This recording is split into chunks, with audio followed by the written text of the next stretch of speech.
দর্শক, এই হচ্ছে ভারত এবং বাংলাদেশের সীমান্ত প্রান্তে ইন্ডিয়ান মার্কেট বলা হয় এটাকে। এখানে যে প্রোডাক্টগুলো দেখা যাচ্ছে এগুলো মূলত সবগুলো ইন্ডিয়ান প্রোডাক্ট।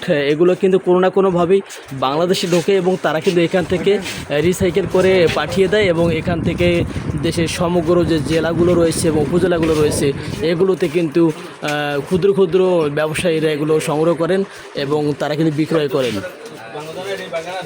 এখানে যেমনটা দেখানোর চেষ্টা করছি, বেশিরভাগ কসমেটিক আইটেম, বিভিন্ন ধরনের তেল, বডি লোশন এবং শ্যাম্পু, সাবান, এবং এখানে আরও রয়েছে বিভিন্ন ধরনের শিশুদের খাদ্য, যেগুলো হচ্ছে প্রক্রিয়াজাত করা হয়েছে প্যাকেটিংভাবে এবং মূল্য কিন্তু স্বল্প মূল্য, যা ইন্ডিয়ান ইউরো ব্যবহার করা হয়েছে সেই ইউরোই কিন্তু রেখেছে তারা। আপনাদের যেমন দেখানোর চেষ্টা করছি প্রতিদিন খবর 24-এর অফিসিয়াল পেজ থেকে।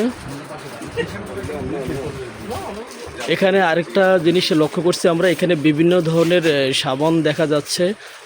এগুলো কিন্তু আমাদের দেশে তেমন একটা পাওয়া যায় না বললেই চলে।